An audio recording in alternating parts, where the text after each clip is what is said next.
Welcome along to the Toffee Blues, your source for all things Everton. My name's Harry Colley, and I'm with you to give you the instant match reaction to the Merseyside derby, where at Anfield it has finished Liverpool 1, Everton 0. This is an instant reaction. The full-time whistle blew about 5 minutes ago, and I'm still trying to make sense of what I just watched. So I think the good news is that we've got to say that's the first defeat, obviously, since David Moyes' first game back for the second spell. So undefeated since the 15th of January. We're now on the 2nd of April. It's a run that has seen us kind of limp towards the end there, away from danger. And we'll come on and talk a little bit later on in the video if we think maybe with this run coming up, we might now be back in danger. But we're going to focus first and foremost on the game at Anfield itself. And we'll start off with the team news and very little surprises. And I think we say this in every video following a David Moyes Everton game, you know, whether it's injuries or whether it's players that he trusts. He has his side and he has the way that he wants to play with this current group of players. No Jesper Lindstrom, he's not even in the squad for this one tonight, after being away on international duty.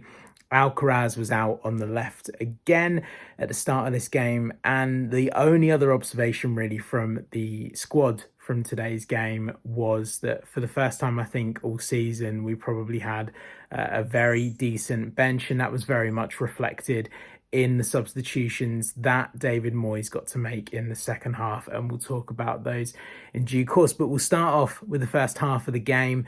As expected, Liverpool kind of dominated in the early stages, much more comfortable on the ball, much more in Everton's half than the other way round. And it didn't take long for there to be a period of controversy in the game. 11 minutes gone. James Tarkowski goes through Alexis McAllister just outside the Everton box. And initially, it doesn't even really look like a yellow. It looks like a pretty sort of powerful tackle where he takes the player out, but it seems to get the ball. The more you see it, the more it looks like a bit of an audacious challenge that probably warranted a red card. I'm probably going to get a lot of hates in the comments for saying that. The more I watched it, the more it looked like a red. He got a yellow for it. Liverpool got a free kick that they didn't really do a lot with. But Tarky lucky to stay on the pitch, very much kind of, I wouldn't say the villain of this Merseyside derby compared to the hero of the one at Goodison, but didn't have a particularly great game, probably because he'd been playing on a yellow card for 80 minutes of it, but very lucky to even be on the pitch. And then when you talk about luck going two ways, from luck being on your side there with being able to keep 11 men on the pitch, we then go up the other end and it was like Groundhog Day for me. Obviously we've talked about Beto and the run of form he went on when David Moyes brought him into the side. He's not had a great few games, has he? And I think I've been trying to defend him on various outlets here on the Toffee Blues. It is very hard to defend him. He had been a handful in that first half for Liverpool, and the defenders very much picking up from where he left off in the Goodison derby. But he gets away from Van Dijk and Konate. He's got 4 defenders chasing him. He's got acres of space. Keller has come out and he's put it against the post pretty inexcusably, really, and arguably Everton's best chance, and arguably the chance that Everton will rue now sitting here on the back of a 1-0 defeat.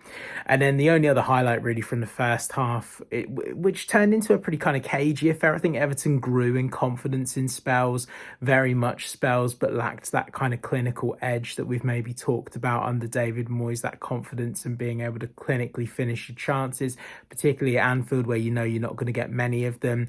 And Alcaraz has a couple of half chances towards the end of the first half, and the first half actually ends with him putting the ball over the Liverpool crossbar.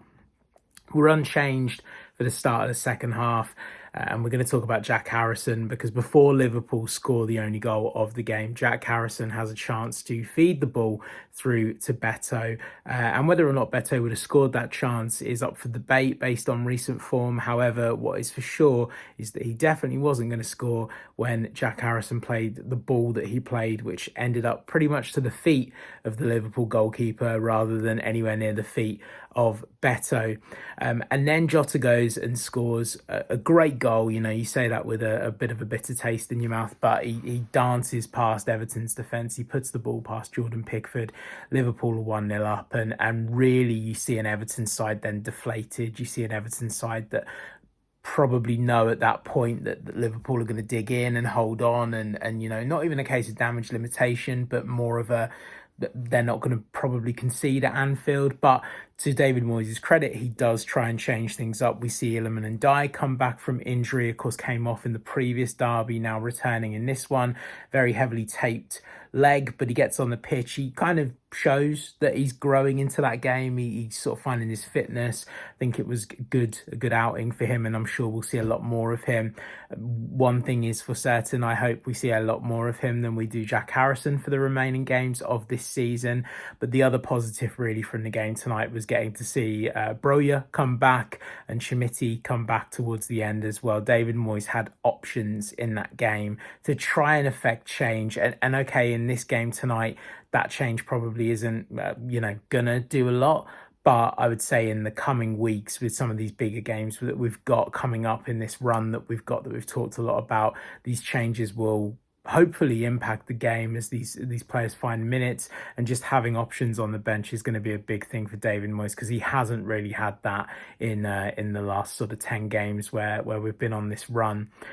So the only question mark that I have, and the only worry that I have now, is that, okay, we're unbeaten in the last 9 prior to tonight. Ipswich have won today. We've got Arsenal on Saturday. And it was a comment, Peter Drury on Sky that was saying about, David Moyes once again not having a great night at Anfield. And there are still question marks over David Moyes and the big games as Everton manager. And the problem is we've got a lot of big games against big teams coming up in this running. And if Ipswich start picking up points and we come out of this run, I don't for one second think we're going to get dragged back into it. But maybe we just got to see how we go against Arsenal. But by no means are we pressing the self-destruct button. By no means are we pressing the panic button. But it does finish at Anfield. Liverpool 1, Everton 0. Liverpool marching towards their latest title, their 20th title, and Everton once again marching away from Anfield without a point to their name. Keep across the Toffee Blues. Drop a comment in the comments below on this video. What did you make of that one? What are your feelings coming out of that game, heading into the game against Arsenal on Saturday? Do make sure you follow us on X, on Instagram, and on YouTube. Make sure you like and subscribe. The content loads coming up in the coming days. We'll be previewing the Arsenal game on the channel shortly as well. I'm Harry Colley. Bye for now.